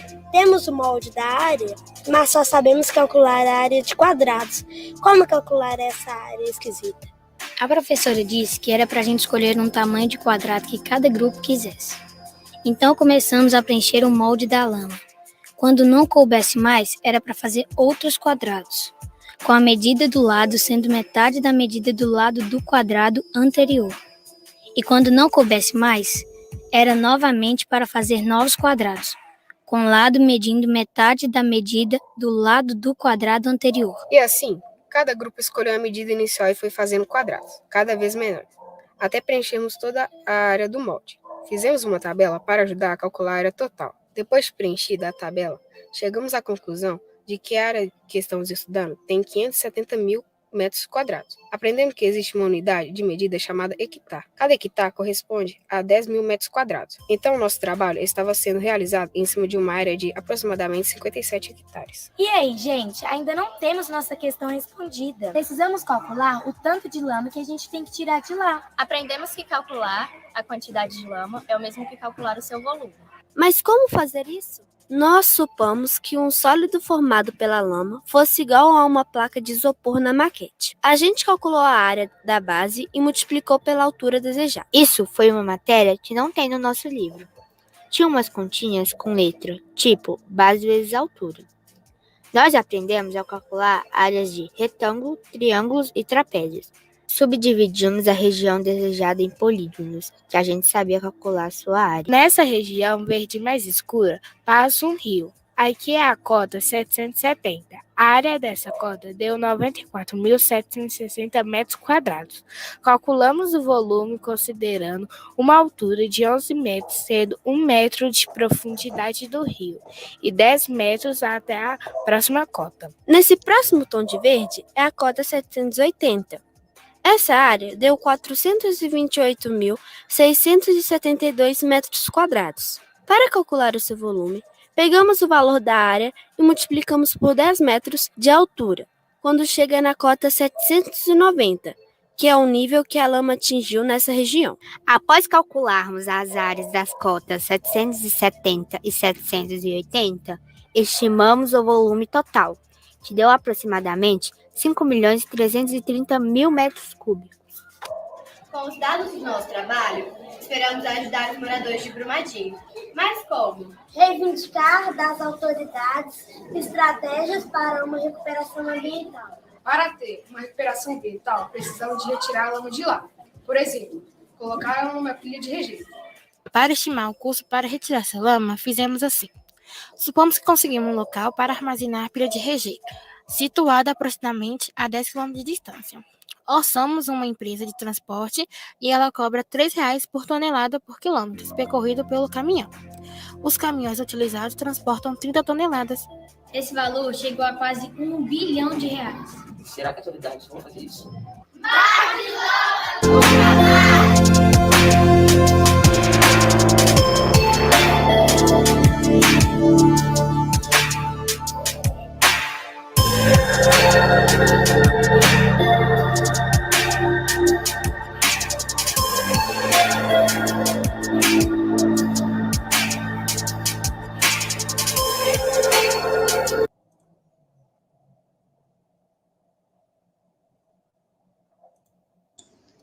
Então é isso, pessoal.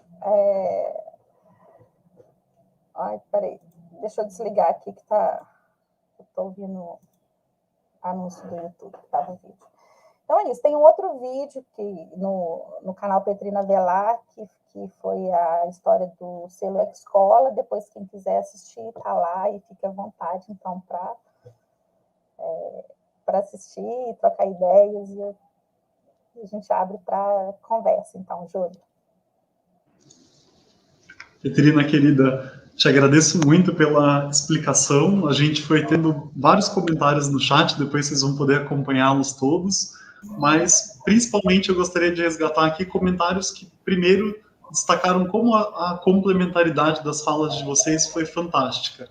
Aquele último slide do professor Miro, acho que inaugurou um momento para reflexão e para que você mostrasse uma ilustração disso, ou seja, um exemplo concreto de como materializar cada um daqueles pares que o professor Miro foi tratando, do espaço, do tempo, do objetivo, a avaliação, ou seja, como isso desloca mesmo, quando você fala sobre ouvir os alunos, o que eles falam, e o professor Miro traz essa tensão entre o aluno ouvir e o aluno falar. Eu achei que foi uma ótima ilustração. O André Benites, o Robson no chat falaram sobre como a modelagem permite projetos interdisciplinares, né? A própria professora Ana Paula disse, né, como é perceptível como a gente rompe o paradigma do exercício em sala de aula, né, como isso muda o olhar. O Rogério Chaparin, também do CAEM, trouxe sobre a complementaridade da fala de vocês. E aí eu trouxe alguns comentários, né? O João Vitor Sanches diz que o último slide do professor Miro mostra como a escola e o sistema educacional muitas vezes é de cima para baixo, e que ele, né, e tantos outros vindos agora do ensino médio percebem isso, e é tão difícil perceber quando estão lá, né? Quando saem do ensino médio há pouco tempo, isso é pouco perceptível, e acho que na fala de vocês isso fica evidenciado, né? Como é preciso pensar nessa flexibilidade curricular, né, como um dos motes. E aí, para encaminhar um conjunto de perguntas, eu separei algumas. Primeiro, para professora Petrina, a gente vai ter em breve o Festival do CAEM, o segundo festival de vídeos promovido pelo CAEM, e você fala sobre como essa exposição gera medo, insegurança, incerteza, né? Qual é a sua mensagem para os professores que estão pensando em mandar suas propostas, né? O que você acha que é preciso ter cuidado para encaminhar isso? Na mesma direção, em relação a esse projeto do Mar de Lama, a professora Ana Paula pergunta como foi o apoio da gestão escolar, dos professores de outras disciplinas, né, para dar respaldo para esse trabalho. E aí, para o professor Miro, o Leonardo Dourado perguntou sobre sua opinião sobre a etnomodelagem, né, o que você pensa a respeito a partir dessas relações que podem ser construídas entre a etnomatemática e a modelagem matemática. E o Lucas pergunta tanto para a Petrina como para o professor Miro, né, como vocês trabalham com modelagem, tem mecanismos de discutir explicitamente com os alunos sobre os motivos dessa aparente assimetria entre o conhecimento acadêmico e os demais saberes? Né, vamos começar com esse conjunto, e aí a gente vê se aparecem outras questões e encaminhamos para as nossas considerações. Pode começar, Petrina. Olha, em relação ao festival do CAEM, eu digo para vocês, assim, quem for mandar o vídeo, faça com que você acredita que você está fazendo uma prática bacana. Faça com alma, faça com a sua personalidade.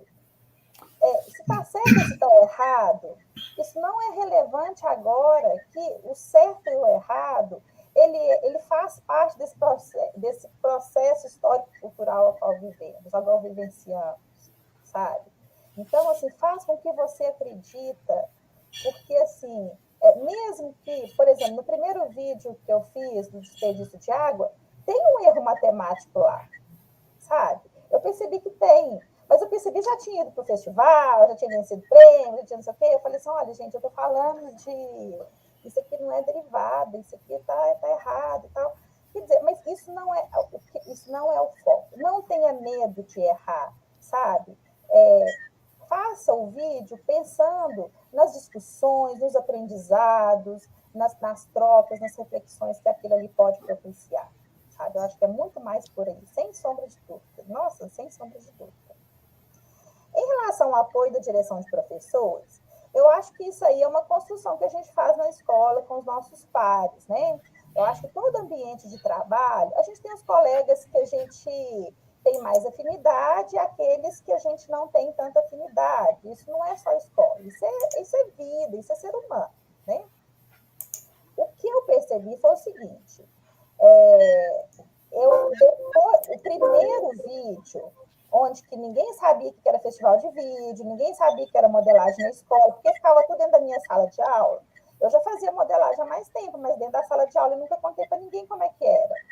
Então, assim, o primeiro vídeo fez bagunça na escola e eu tive alguns problemas, né? Vamos dizer assim, entre aspas, de disciplina, de extrapolar o horário do professor. Então, assim, eu procurava fazer atividade avisando o próximo professor, olha, se eu passar 5 minutinhos da sua aula, depois você pode compensar na próxima aula, a gente fazer negociações, né?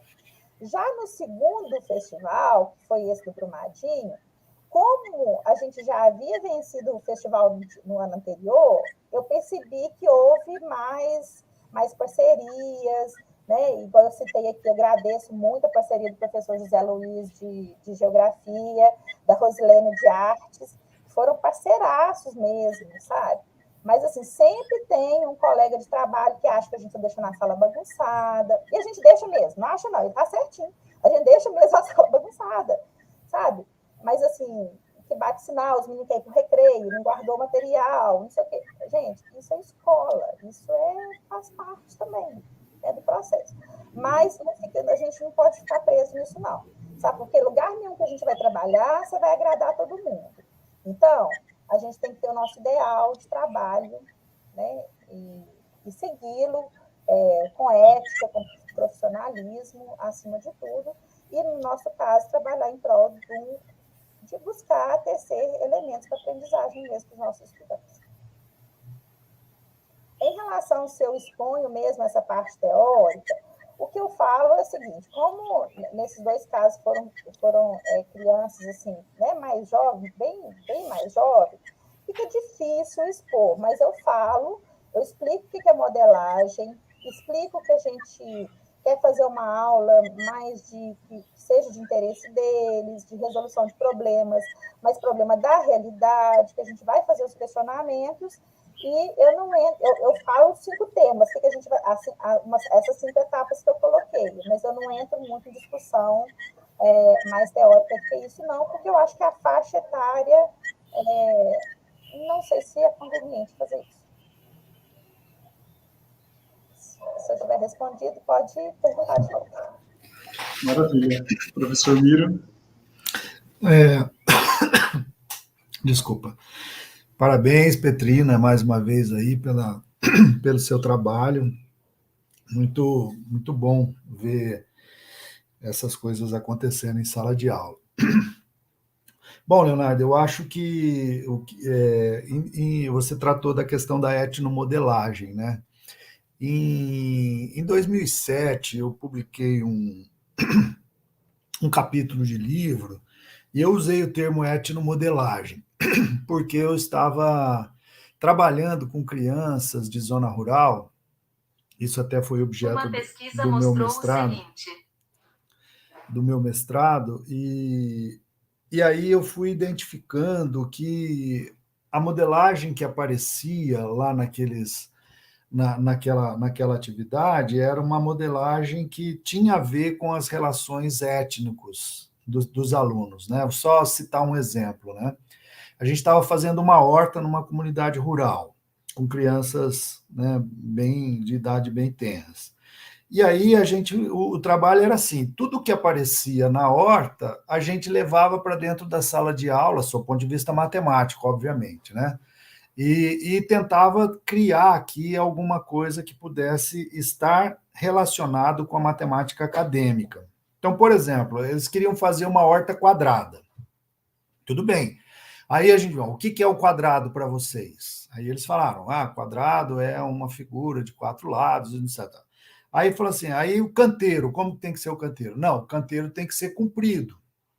Então já mudou, né? Porque o canteiro, a horta era quadrada, mas o canteiro era comprido. Então a gente chamava o canteiro de comprido e para nós era o retângulo.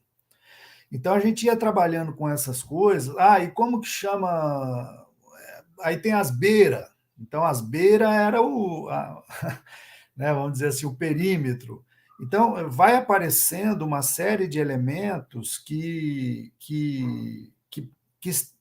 é uma interlocução entre a matemática acadêmica e a matemática lá da zona rural, né?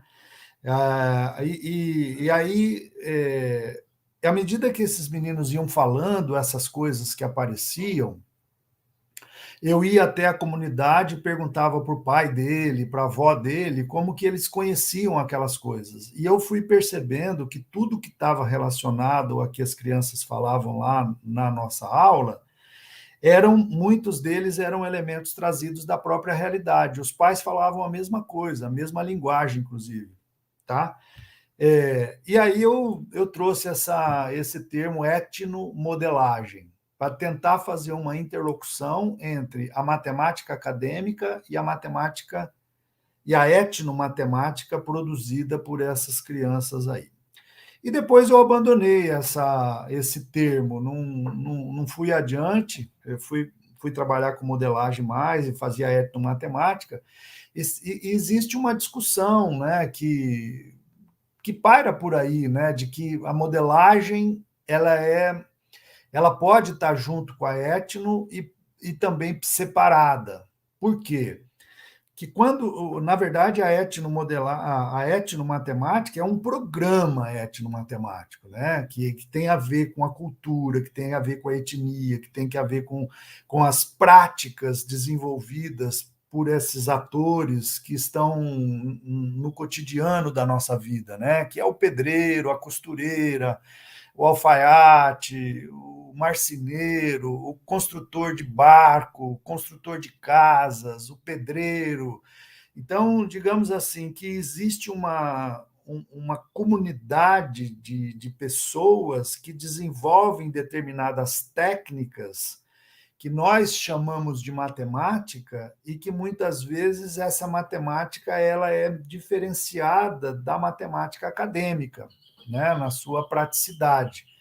Então, por exemplo, você pega uma costureira, ela vai fazer a manga de uma camisa, né? Então, se você tratar do seu ponto de vista elíptico e tal, né, você pode olhar para aquela prática com o seu olhar de matemático acadêmico e identificar lá práticas matemáticas acadêmicas, mas a costureira não tem nada a ver com essa história.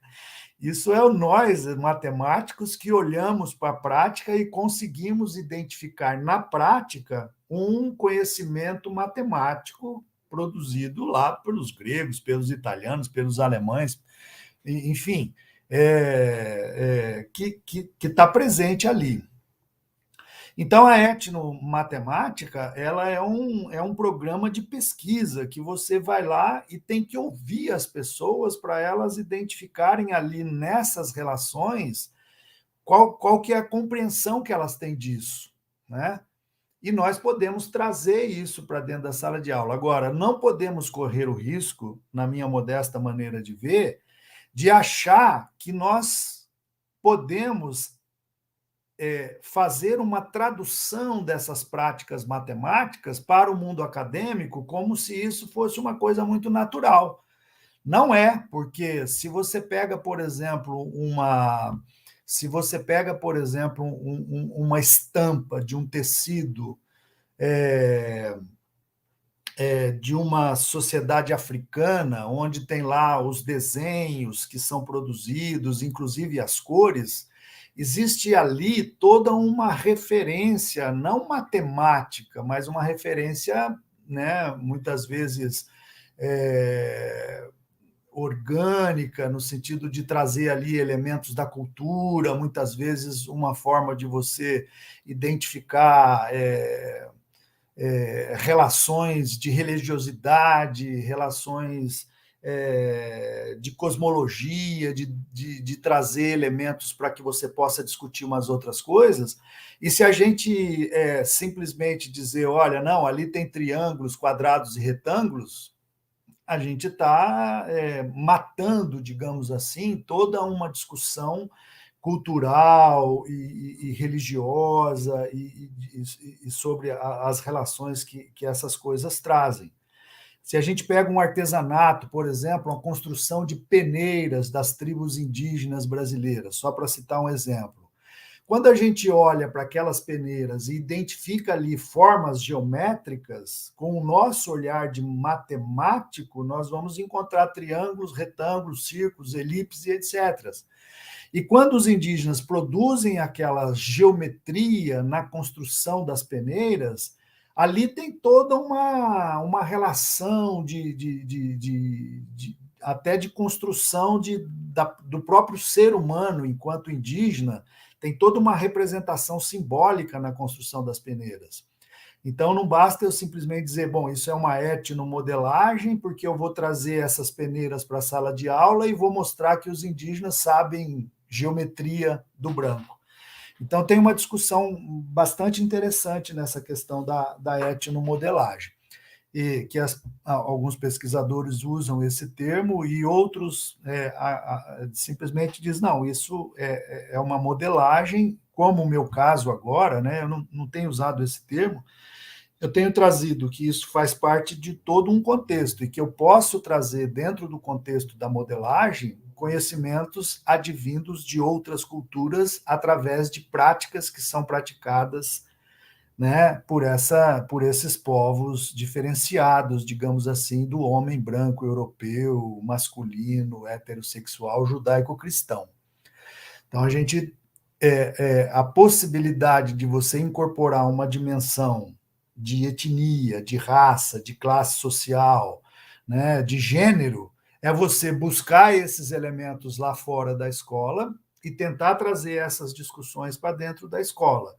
E qual é o espaço que essas discussões ocupam dentro da escola? É muito pequeno ainda, principalmente nas aulas de matemática. Por quê? Porque nós estamos acostumados a desenvolver um determinado raciocínio lógico, dedutivo e, no mínimo, indutivo, e alguns autores trazem uma lógica abdutiva, que se tivéssemos tempo aqui poderíamos discutir um pouco essa questão, que é a lógica mais ou menos da lógica fuzzy, né? A lógica do mais ou menos, não é uma coisa assim, é uma coisa que ela vai trabalhar numa dimensão meio que de limites, né? Entre uma coisa e outra. Mas é um pouco isso. Tem aí esses trabalhos, né, essas pesquisas de etnomodelagem, só que eu faço essa ressalva de que quando a gente trabalha com essas questões, no meu modo de entender, temos que tomar um certo cuidado de não fazer simplesmente uma tradução dessas práticas para o mundo da matemática ocidentalizada, sem antes fazer uma discussão do que isso representa para as próprias pessoas que praticam essa matemática nas suas práticas culturais, que pode ser, né, a construção de uma peneira, a construção de um barco, a construção de um totem, ou mesmo a construção de uma casa, etc. Bom, essa aparente assimetria entre os conhecimentos acadêmicos e os demais saberes, né, já indo para a segunda questão aí. Bom, primeiro que eu acho que assim já existe uma questão aí que precisa ser discutida um pouco, que você fala em conhecimentos acadêmicos e outros saberes, como se fossem coisas diferentes, né? Eu não vejo que são coisas diferentes, né? Vamos dizer, nós homo sapiens, né? Somos dotados de inteligências. E isso nos faz homem no sentido de humanidade, de uma espécie, né? Que temos a pretensão de produzir cultura, ou seja, a gente consegue transmitir os nossos conhecimentos para outras pessoas, a gente consegue fazer previsões, né? Nós temos essa capacidade, né, de nos organizarmos sob o ponto de vista cognitivo e isso produz determinados conhecimentos, né? E esses conhecimentos eles foram classificados, talvez aí por uma questão de uma Aristóteles, né? Ou começou ali com Aristóteles, Platão, mas principalmente Aristóteles, que foi um grande classificador, né, de tudo, né? Ele colocou as coisas nas gavetas e tal.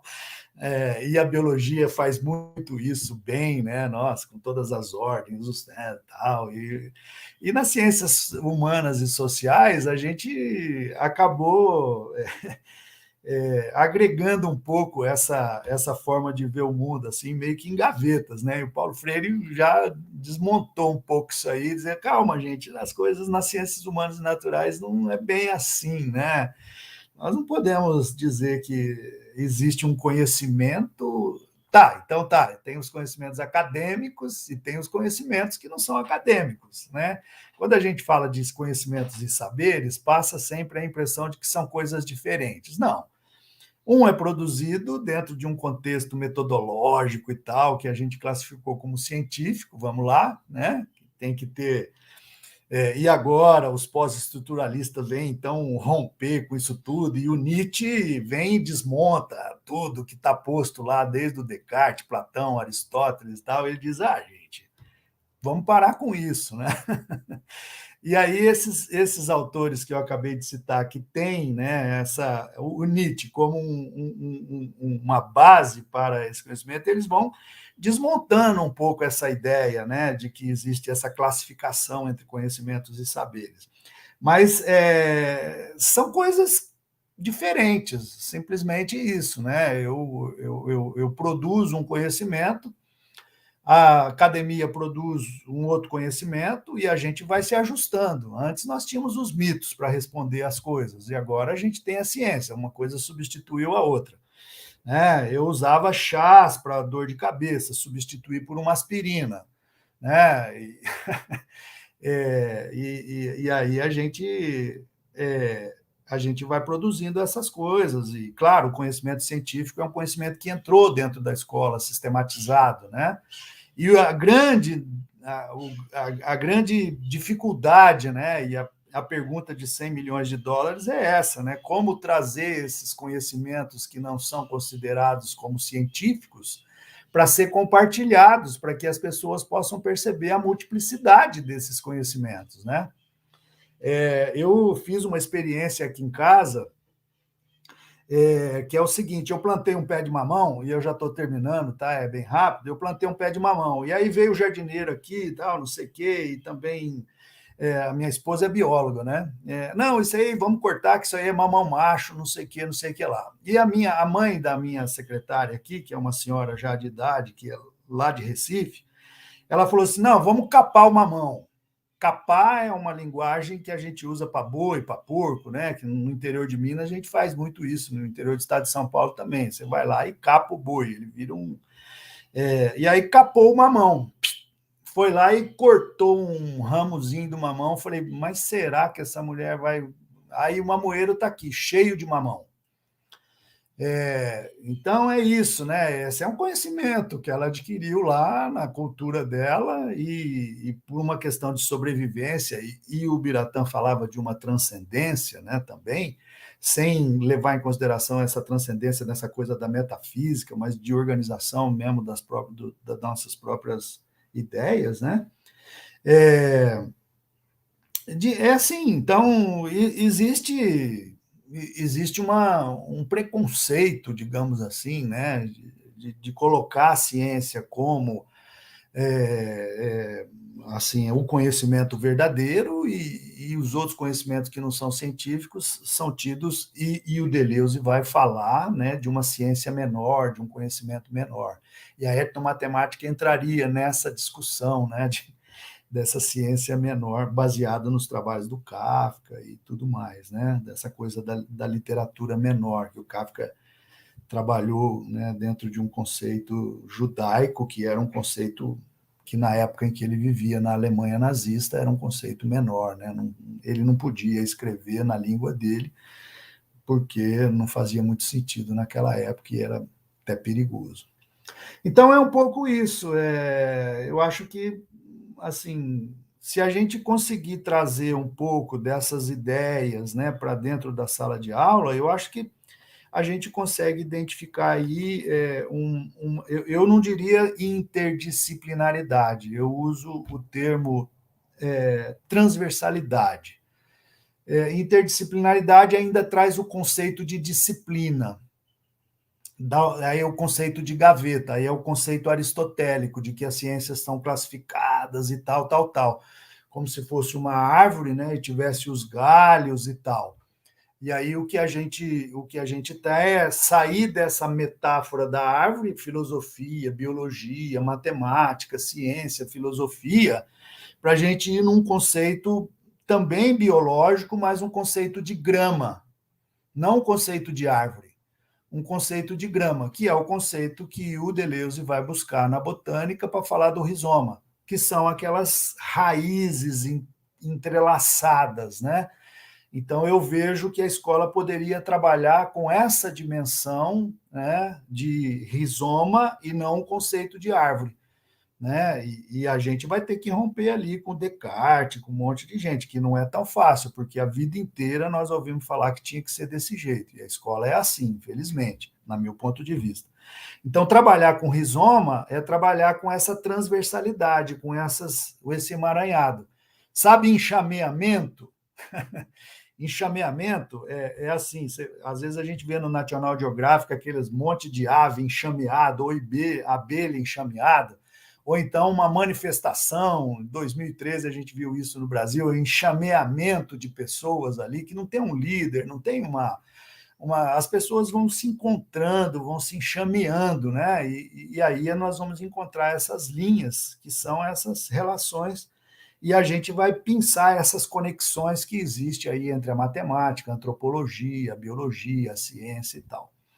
Bom, é um pouco isso. A gente vai falando e vai aumentando a conversa. Né? Maravilha, Miro. 59. Pois é, inclusive, como a professora Ana Paula disse, a gente pode pensar num outro momento para abordar a transversalidade, tantas outras questões que vão aparecendo na fala de vocês e que vão se adensando. Eu gostaria muito de agradecer. Deixa eu só complementar, eu vi a professora Petrina falando, é meio bagunçado. Então, mas essa bagunça, numa concepção cartesiana é bagunça, na concepção rizomática não tem nada de bagunça. Esse aí é o que tem que acontecer mesmo, entendeu? Porque esse negócio de botar aluno um atrás do outro, sentado, um vendo a cabeça do outro, claro, tem um motivo, e tem toda uma explicação que a gente poderia, num outro momento, discutir aqui. O que a gente faz é isso, romper com essa linearidade, com essa coisa essa coisa do professor como essa imagem daquele que sabe e os alunos não sabem, etc. e tal. Então, não tem nada bagunçado, não. É que você está num outro paradigma, né?